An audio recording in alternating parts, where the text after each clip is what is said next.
katugeze Kayima awezezza emyaka 42 buli waweze emyaka 42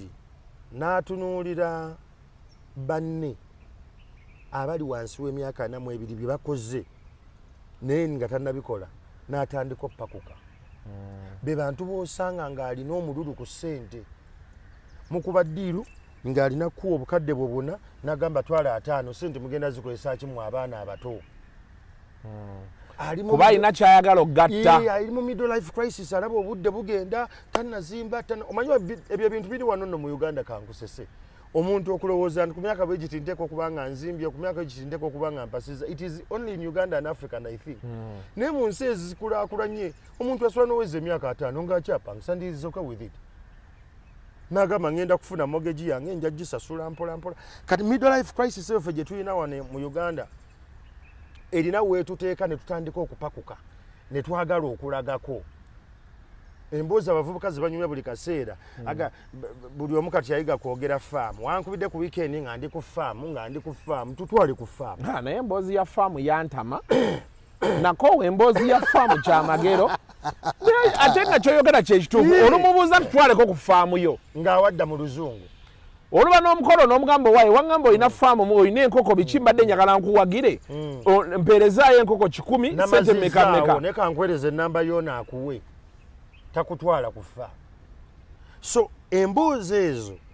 twogera nnyo faamu twogera nnyo ndi ku site naye tetukyaza abantu ku site oba ku faamu ekyo kasita otandika owulira ebiboozi ebyo ng'omanya middle life crisis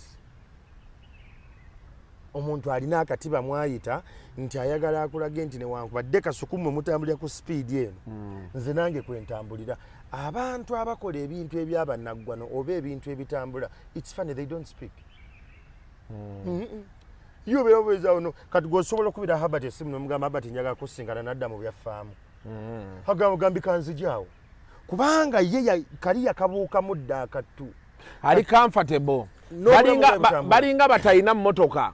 kiro ebiri hayi mmotoka yange omanyi nagirese wali emmotoka yange naye badeno waliwo nange we nabikolera ageebyo naye kati olaba these days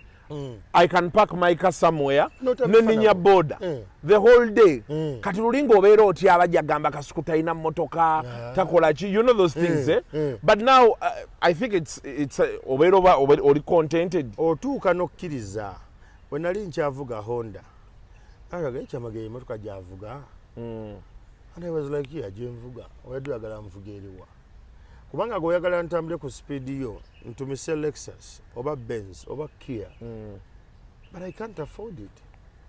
so nze njaga nnyo omuntu atambulire mu kyasobola kati avubuka challenge gye tulina omulembe guno bayogera nnyo faamu boogera nnyo site now this is the problem gyokoma okukyogerako abantu otandika obbawa ebbanja